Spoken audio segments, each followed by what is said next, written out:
Welcome. My name is Jason Coombs, and glad you could make it to the Get Unhooked for Families weekly coaching call. Um, we are in the steps to surrender. You know, when my mom found out about my addiction, she tried everything. She looked high and low for the resources and tools and books that would help her feel peace and less anxiety and less um, worry and feel the uh, the lack of the lows and the depression that comes from having an addicted loved one. You know, all she wanted to feel was a sense of I'm going in the right direction. I'm doing the right things, even though I'm not sure if it's going to make any difference in the person's life or not. I'm I know I'm following correct principles, and therein lies the peace. And I'm working on myself. She just wanted to feel empowered to pursue her own dreams instead of um, feeling like she is abandoning or neglecting her son who was sick. And I was the um, metaphorical individual out in the lake in the boat, as we describe in Unhooked. I was dropping the boulders into the lake's water, and those ripples would arrive to the shoreline and the beach. And my parents were standing on the beach, and those ripples turned into tsunami waves, and they were getting pummeled, wave after wave after wave. And I was out there without a care in the world, just doing my thing. And my parents were yelling from the beach, Jason, stop using, just change your life, keep a budget, things like that. Watch out for your credit score is going to drop. And, I didn't have a care in the world for any of that stuff. I was just doing my thing. And their therapist said, Jenna and Doug, get off the beach. You don't have to live there. And, as they learn to get to higher ground and get off the beach, they also learn the importance of putting on an emotional raincoat. And, as we reviewed the first two steps to surrender in the past videos, and those of you that are watching this on the recording, go back and review those, the steps to surrender, and the one prior to that, which is about relapse and how to navigate relapse, because you could do everything right as a family member, and you can apply these principles to the best of your ability and still experience unchange. You could experience your addicted loved ones unchange. Um, you can also experience um, the frustration that comes with having attachments, having expectations of what the outcome needs to look like for you, and when it feels so dang far away and almost impossible, but you are hell bent on making sure that that outcome is manifest through your control and through your force and through your manipulation and through your efforts, or through your enabling and your rescuing and softening the blows and the natural consequences, denying them their pain. All of those efforts are an attempt to control an outcome, and and which is the outcome that we expect. So as we go into this third step, we're probably going to cover the third and fourth steps, the steps to surrender today, because they are mutually attached to one another. Um, so before we do, what I would like to actually, yeah, let's go there. Let us go there. I'm going to look to Jennifer right now, and I'm going to just see if you guys can hear this through my computer this time. I feel like I need like a tech person doing this while I'm trying to host. because I have to switch from my feel good brain to my left brain. And that's a long journey, long one. So, but together we'll get there. It might be tomorrow, but we'll get there. Okay, let me try this here. I'm gonna do a little screen share.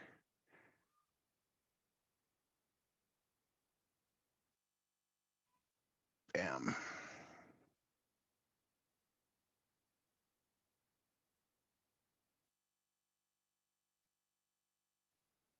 Okay, looks like you're just gonna have to listen.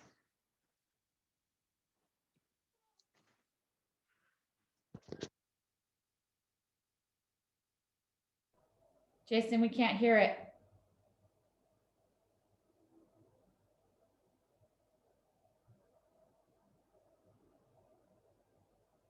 Can he hear me is the question. Yes, I can hear you. I was working on getting my twins. But thank you. That's actually really good to know. Okay, let me back up. See, this is why I need a techie person. Okay, here we go. Want them to achieve greatness. If only they would take our lead. Am I right? Yet the reality is that we cannot treat people like puppets and expect them to do what we want. We are powerless. Our efforts feel seemingly futile. We cannot control their behaviors or their timelines for sobriety, just like we cannot stop a natural disaster from happening. When we place certain expectations on the outcome and attach emotionally to the expectation, we set ourselves up to be disturbed. Their success or failure is not a reflection on our effectiveness as parents, spouses, or family members. When we are more invested in another person's change than they are, this is a sign that we need to turn our efforts inward to tending our own needs. Melody Beatty, best-selling author of Codependent No More, How to Stop Controlling Others and Start Caring for Yourself, said, furthermore, worrying about people and problems doesn't help. It doesn't solve problems, it doesn't help other people, and it doesn't help us. It is wasted energy. So how in the heck are we supposed to stop worrying when it's our child or spouse who is suffering? Over the years, I have learned an incredibly important truth. When I get disturbed by my client's lack of progress through the stages of change, my client is not responsible. I am. My gifted therapist, Laura M. Brotherson, helped me recognize the detriment of setting unreasonable expectations on other people, especially when they continuously fail to meet them. When we carefully craft a certain set of expectations on other people, which they don't live up to, we remain unsettled, frustrated, and resentful. Unreasonable expectations placed on other people can easily become premeditated resentments. So why not give up the expectations, turn to caring for yourself, and skip the resentment? Surrender put into practice liberates us from fear and emotional battlefields. With Laura's permission, I share her approach and my insights to surrender. Okay, can you hear me, Jen? Awesome. Okay, so I went back to where we set the table for the steps to surrender on purpose. Because number one, we talked about that here's a really important truth, that when I get disturbed by my addicted loved one's lack of progress, or it could be my children's progress, or it could be my wife's progress, or it could be my coworker's progress, whoever, they are not responsible. I am. Because anytime I'm disturbed, I need to look at what is it that I expect from them that is causing this gap, that is causing this disturbance within me. Because acceptance and loving what is removes that disturbedness. It removes, if that's a word, it removes that feeling of being let down and frustrated. And so it's detrimental to me and my addicted loved one if I set unreasonable expectations on other people, especially when they can continuously fail to meet them. So when I carefully craft a certain set of expectations on other people, and then they don't live up to them, I'm the one that's remaining unsettled, frustrated, and resentful. So it's like I'm wanting them to drink the poison, but I'm the one that's going to die from it because the poison is inside me. So the proposal here is knowing that unreasonable expectations placed on other people can easily become these premeditated resentments. Why don't we give up the expectations, turn to caring for ourselves, and skip the resentment? And that's what this next step, step number 3 and 4, is all about, is skipping the resentments. It's looking at our unreasonable expectations. And so in step 1, figure out where we have control and where we don't. Really what this is writing out all of the expectations we have on our addicted loved one. What are all the expectations that we have? And if you want to go back through this week, I recommend doing a deeper dive and a thorough list of what you expect from your addicted loved one. Do you expect him to get sober and stay sober? Do you expect him to be able to manage his money or her money? By the way, I use the term his or him, but this isn't gender specific. It's just for the flow. You know, what do you expect in terms of what he does inside your home? What he does inside his financial life domain. And so setting, like putting down all of your expectations, not all of your expectations need to go out the window, but the idea is in number 1, you can look at what is and what isn't inside your control. So for example, well, I won't go into examples because we did a whole week on just step 1. But step 2 of the steps to surrender is making friends with the worst fear and the worst case scenario. And so those carefully crafted expectations are typically the opposite of your worst fear, because that's why we're so hell-bent on making sure that they do what we want them to do, because the opposite of that is going to be very painful for us. And so if we want them to get sober and stay sober, the opposite of that is they're not sober and they never get sober and they die, or they're on the streets, or they squander a good life. You know, so whatever that worst case scenario is, and you might have 5, 10 worst case scenarios or worst fears. It's just getting familiar with what those are and then beginning to make friends with those, knowing that you'll be okay no matter what. And then we get into, as Jennifer described before we started the recording, Jennifer, I'm going to actually bring you in. What, by the way, let me stop my share. What was it that helped you the most in terms of the summarizing of making friends with that worst fear, and that example that you gave when you had an experience with a loved one where there was a threat and it tugged at your mama heart? And maybe just speak to that. I know you spoke to it before we started recording, but just for those that are watching it on the record.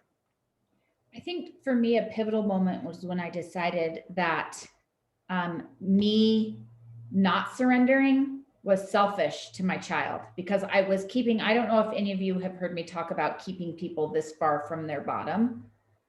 And so with my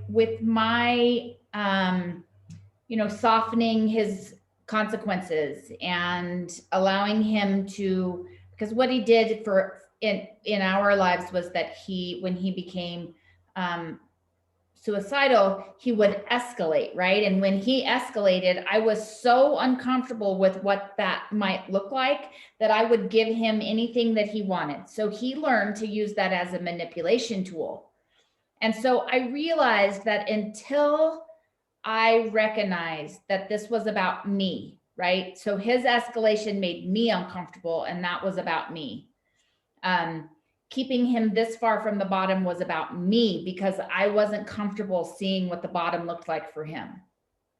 When I realized that the most loving thing that I could do as his mother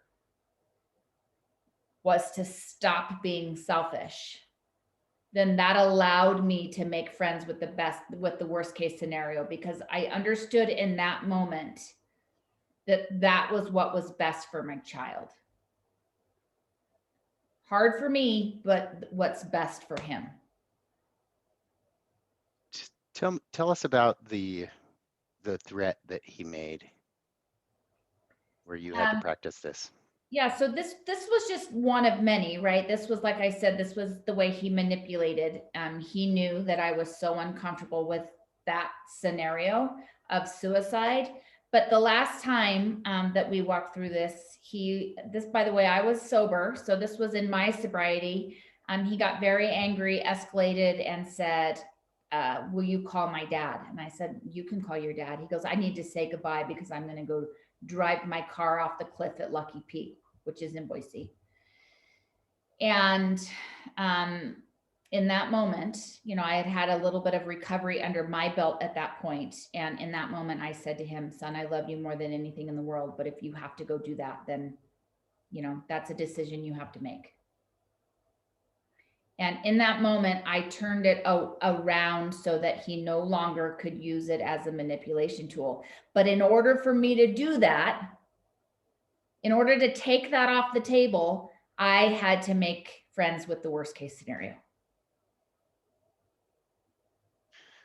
Thank you. I think that's such a important lesson and an important example of how this can be used even in the most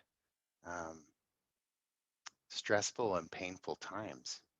Because I don't know how many people who aren't on good footing that are standing on the beach can actually say those words. I love you, but if that's the choice you're going to make, I don't want you to make that, but if that's the choice you're going to make, there's nothing I can do about that. And I think that is powerful because he didn't go and drive his car off a cliff. He's alive and he's thriving today. Sometimes we need these natural consequences. Sometimes we need to be allowed to hit our face against the brick wall in our addictions. Sometimes we need to spend time incarcerated. Sometimes we need to be out couch surfing because we no longer have a bed to sleep in because we broke the boundaries. Sometimes we need to be discharged from treatment. Sometimes we need to experience the natural consequences of these actions. And the power within that is when our loved ones are the ones that are holding firm to their boundaries, that's where true empathy lives. And that's where true surrender is possible. So as we tee up for the next step to surrender, I would like to share a video. And this video is going to help us understand how the approach to influence through surrender can actually help us achieve our outcome that we desire.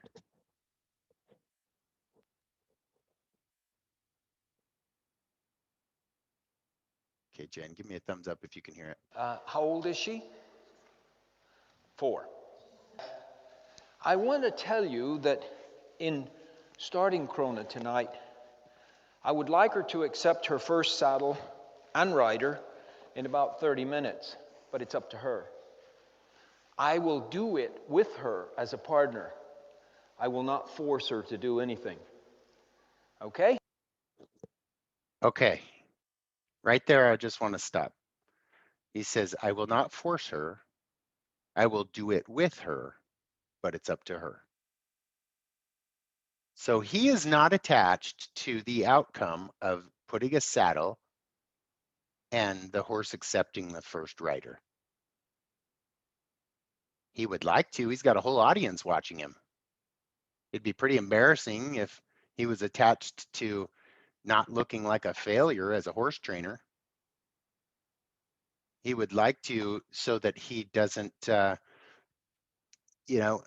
show his inadequacy and inability to do what he is trying to accomplish. But he sets it up by saying some very profound words that I will not force her. We will do this together, but it's up to her. Okay?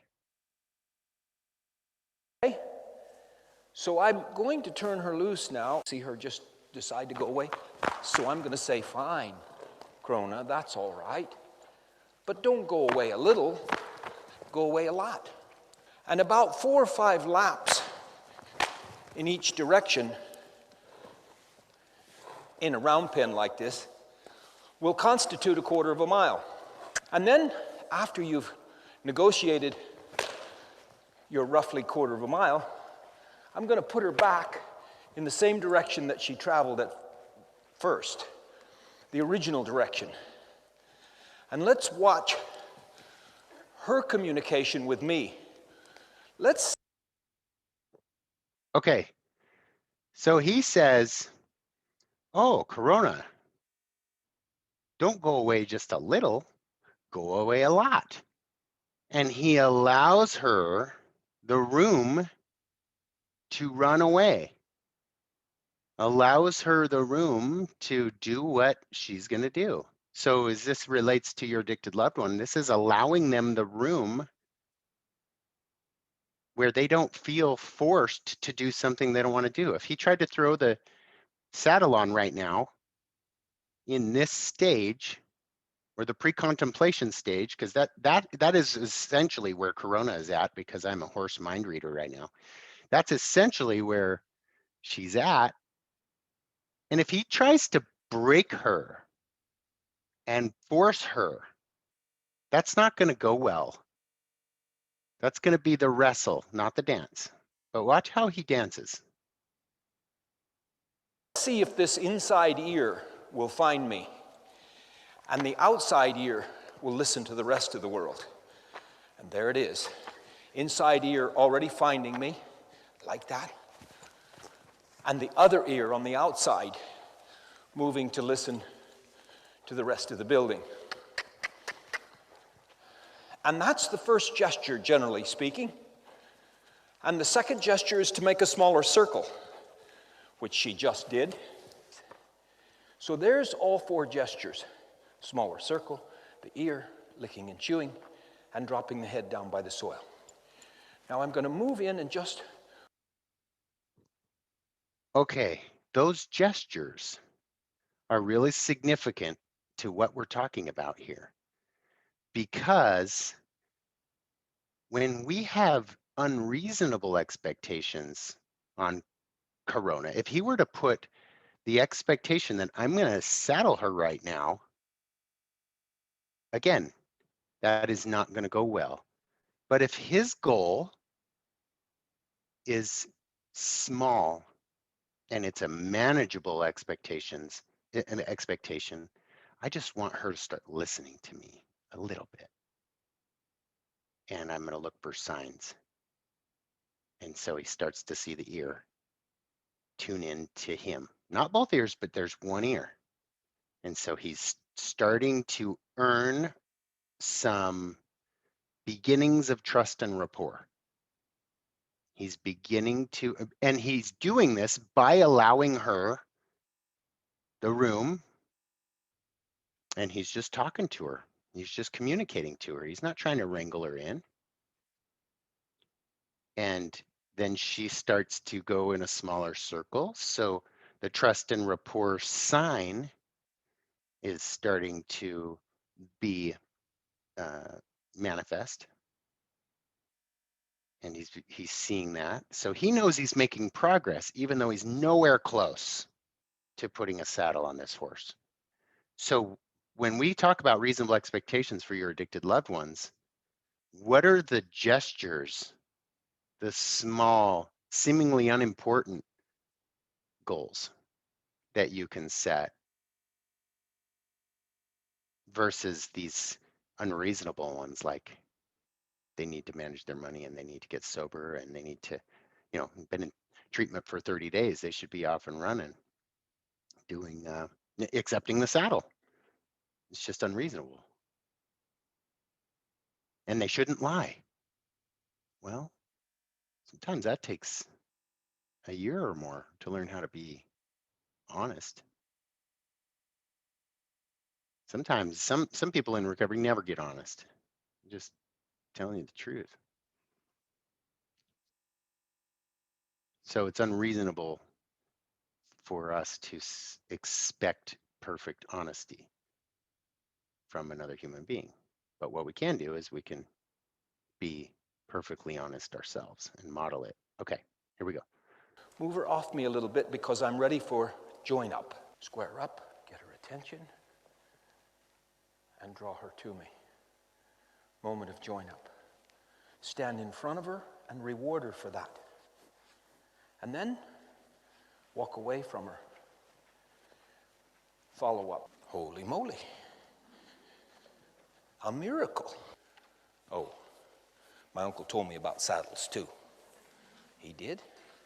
What did he say about them? He said, buck them off. Buck them off? Yep. Did he say why you would buck it off? He said they tickle.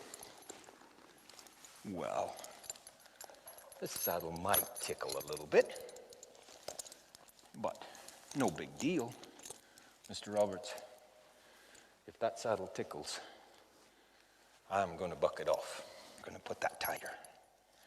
And then we're going to put the second billet on, right up, so that it rides her, like so. Oh, my word. Oh, Corona. What is the deal? Help. I'm in trouble. I'm in trouble. Oh, my. How many of us panic when we finally see our addicted loved ones go into treatment and then we see this? We were just making progress and then it's like, okay, let's go to treatment, or they just get out of treatment and they're asked to go to 12-step meetings, or they're asked to live a lifestyle of recovery, or whatever the case may be. For me, it was being asked to walk around the track at 6 a.m. in the morning in rehab. Then I started to do this. I started to buck. And if he forced her at this moment and really like wrangled her down, all that trust and rapport he built that manifest it at the point of join up to the point where he did the follow up and he started to walk away from her. See, walking away from her was what in sales they call the takeaway close. It's, I use it with my kids all the time. It's like, well, if you don't want to go to school today, then looks like you're not going to be able to jump on the trampoline later today. And I just walk away. And then they end up saying, okay, I'll go to school. And so they follow, and I don't think that's necessarily a manipulation. It's just, the more I force my will on other people, the more resistance there is. And so what you try to do is you try to illuminate a path and then allow them to make the choice. So here he's illuminating a path for Corona. She could either stay wild and buck off any rider, or she could continue down this path of rapport and see how it goes. My word, Krona, Krona, Krona, Krona. Hee, hee, hee. Oh, good girl. You trying to buck it off? Yes. I want to be your friend again. I want to come to you. I don't want to go away from you anymore. Now, this is unlike my father's method where you tie a leg up on them and you get a whip and you get things to frighten them with, tie them to a fence. Typical traditional stuff. Got to break the horse. But they don't come to you and they don't want to be your partner. They will simply wait until you've done enough to completely break them. I'm doing what I love to do and helping these wonderful animals called horses that have been so great to me. Starting with Ginger, my first horse, and Brownie, my second horse, and on to horses like Johnny Tivio with 4 World's Championships. Horses have been fantastic to me. And every time I see them misunderstood and treated harshly, I have to step up and try to help. Not blame anybody.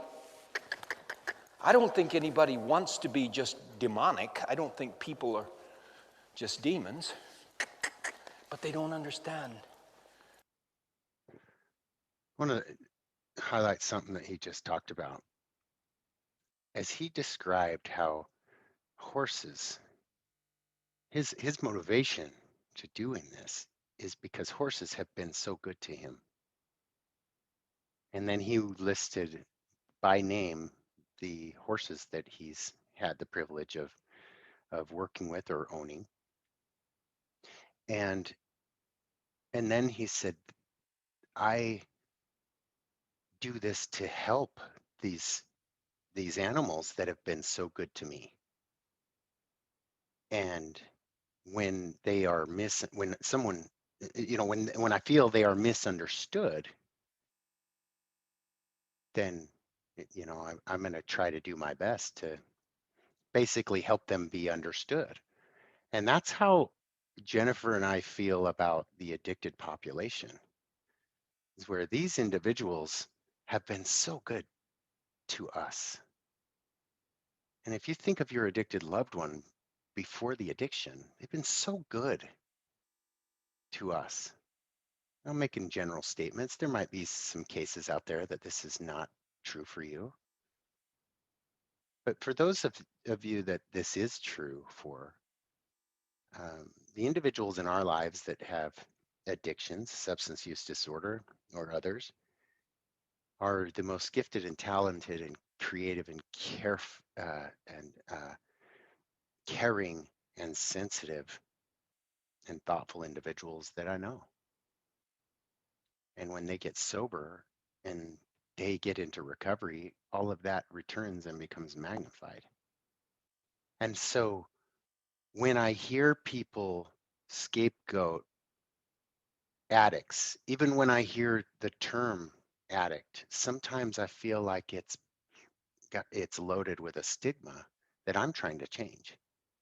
If you notice, I don't use the word addict one time in my book, unless I'm describing the addict voice, because the addict voice is a tyrant. But I use the terms addicted loved one because I want them to be understood. I want them to be viewed as loved ones, not as liars, thieves, and cheats. I want them to be viewed as worthy of love and worthy of investing in, because I feel like people with substance use disorder are vastly misunderstood. And of course, there are those that give us a very bad name, like like I was, in my disease, my ego gave me a very bad name. And there are some that are out there that are just straight evil, and I get that. But by and large, the people that I have the privilege of working with and knowing, they're beautiful souls underneath that. And that is what that term namaste is all about, is seeing the divine within, looking past the addiction, looking past the shortcomings, looking past all of it and seeing the divine within. Learn the language equus. In 22 minutes, she has her first saddle on, her first long lines on, and making her first turns when asked by the reins. I would like it if Krona would do nothing but walk with Alex. Alex would like it too. She's already proven that she can buck. I'm going to just move her first. And then I'm going to put your foot in that stirrup now. Clear her backside now. And just give her a chance to feel you up there. Hey, easy, good girl. You be nice to him now. He's a good boy. And you can just begin to sit up now. Easy, good girl. Easy, good girl. So, 19 and 24. We're just on 30 minutes, accepting her first saddle and rider and walking quietly. I love this. I was right about her, Kelly. The owner says, wow, wow. This is wonderful stuff. Look at this quiet mare that was just out here bucking a little while ago with that saddle on, never having had a saddle on before. Now you can stop and back up a step or two. Take a hold of those reins and just come right on back now.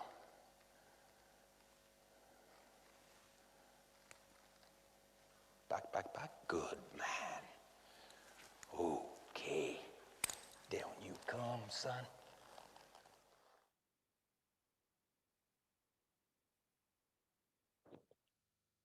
There are so many powerful lessons in that one video, as it has to do with influencing others. But the direction that I'd like to take this is in the specific context of the steps to surrender. So let me go back to the book, Unhooked. If you don't have a copy, it's found on Amazon or workhouserecovery.com. You can find it there. So here is, let's read about the steps to surrender and then I'll stop it. I use them in my life and it really works. Number 1, figure out where we have control and where we don't. Recognize that most of the stuff we worry about and seek to control is really outside of our control. Do we have control over his using?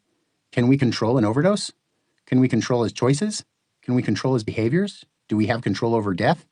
These are all outside of our control. We are powerless over people, places, and things. Recognize where you end and others begin. Number 2, make friends with our worst fear and worst case scenario. Know that we'll be okay no matter what. What's our scariest fear that keeps us up at night? What happens if he doesn't change his life and get sober? Are we afraid of divorce, jail, overdose, or death? Or worse, are we afraid that he will needlessly suffer with this disease for 20 more years?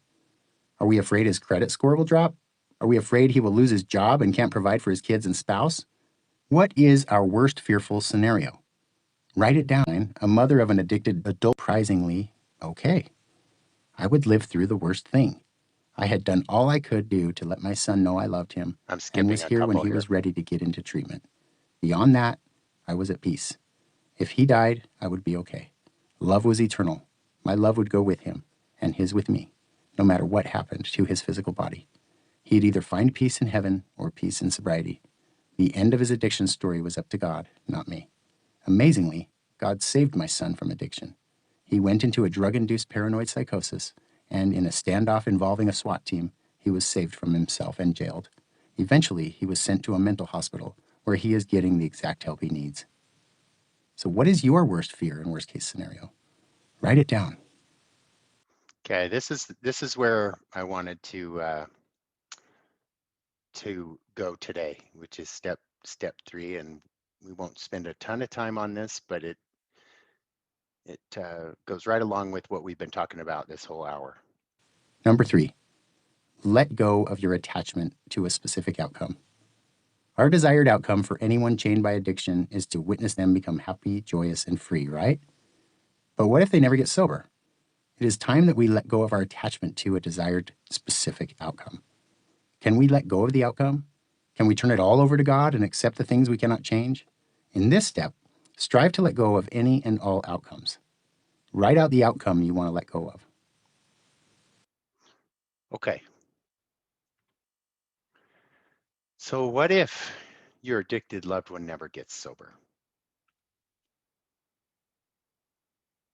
What if your addicted loved one goes to prison? What if your addicted loved one goes to homelessness or a mental institution or passes away? So this step in the process of surrender is letting go of your attachment to needing a specific outcome, like them getting sober, like them not going to prison, like them not being homeless, like them not dying. If you can let go of the outcome, it's this is what the serenity prayer is all about, which is turning it all over to God and accepting the things we cannot change. In this step, we strive to let go of any and all outcomes so that we can get back into flow, not force. Flow, not force. Because in flow, that's where we get to experience the loving and powerful influence of your loved one's higher power. And there can be powerful spiritual experiences even in those dark places, even in prison, even in homelessness. As I mentioned last week, I had some profound spiritual experiences when I was in those places because my ego had been stripped away enough and I was humble enough to be open to that timing, to where those messages could actually reach me. Because as long as things were good and I was free and had a roof over my head and had a job and did my thing, I don't think any of those spiritual messages would have been received. And so, how do you know that's not what your loved one needs? Well, you don't. I don't. I don't know what my clients need. But what I can do is I can illuminate a path for them if they want it. But we always say to our clients when they come in, "Oh, we'll do this with you, but we won't force you to do it. We won't force you to show up. We won't force you to be on time. We won't force you to do your assignments. We won't force you to participate. But if you want to be here, we'll do it with you. But if you don't want to do it, then we'll refer you to another place that won't, where you will feel more comfortable." And that's where love and empathy and allowing someone's outcome to be up to God, but all the while not necessarily being a doormat where they can come in and, let the inmates run the asylum. That's not the idea. And that's where boundaries come in. So as you think about the outcome or the expectations that you have that you can't control outcomes of those expectations, then it's all about learning to let them go. Okay. And then lastly, step 4 is as you let go of these outcomes, there's some feelings that are going to come up. And that's okay.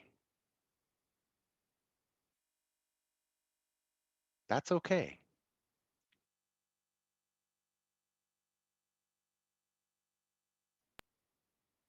Number 4, become willing to grieve the loss in order to let go of needing a certain outcome. Letting go will undoubtedly bring some emotions to the surface sooner or later. Maybe we have already started the process of grieving the child, or spouse, or friend you once knew before the addiction took over. Maybe we are still angry or afraid to let go. I validate the struggle it is to truly grieve the loss of a loved one. One of my favorite therapists told me that we must feel it to heal it. Take the time to grieve and honor the sadness, pain, depression, loneliness, and loss in order to really let go of a certain outcome, like my friend did about her son's funeral mentioned earlier. So, are you willing to grieve the loss of that outcome? What feelings come up? This is the work that I want each of you to go through this week. And those of you in pre-contemplation won't, and those of you that are in preparation and action will. And I'm good with if you do this work or don't. I will do this together with you, but I won't force you.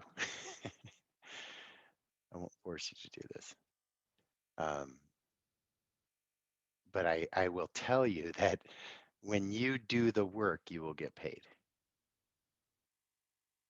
When you do this work, you will find the freedom that you seek. And I am so grateful for these steps to surrender, because as we learn the process of loving what is, this will really help you. And I'm going to leave you with these 4 questions that Byron Katie, the author of Loving What Is, taught me and Jennifer, and we use them in our daily practice in working with addicted individuals and working with frustrating employees or our coworkers or our family members. And these 4 questions are extremely powerful. And Jennifer, maybe you can write down a version of these as I'm saying them and put them in the chat if you wouldn't mind. The first question, no, I'm spacing it. First question. Oh, give me a sec. The first question to loving what is it true? So what are we asking, is it true about? This is any story that you're telling yourself about your addicted loved one. So he should get sober. Is it true? He should get sober. And then step 2 is, can you absolutely know he should get sober? Can you absolutely know that that is true? And if you're being honest with yourself, how do I know he should get sober? How do I know he's not supposed to learn something through 10 more years of addiction so that he could have a story to tell and write a book about it and start a treatment center because of the experiences he or she experienced in the next 10 years of addiction? I don't know that. So I have to challenge the story that I tell myself that he should get sober.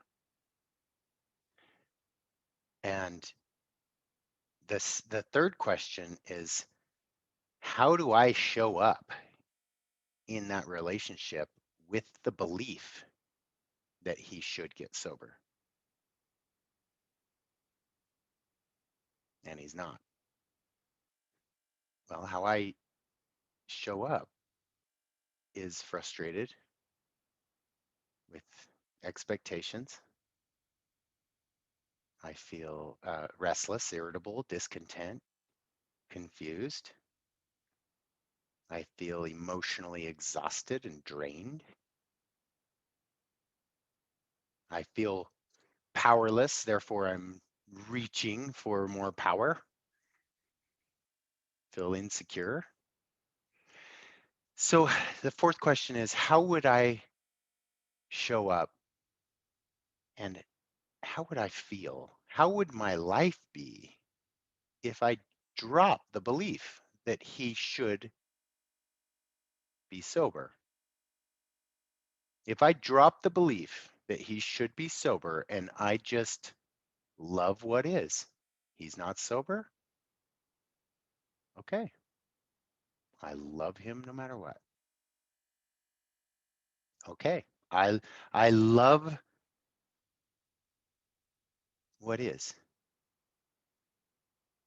I love that he's going through a life lesson. I love what I'm learning through this.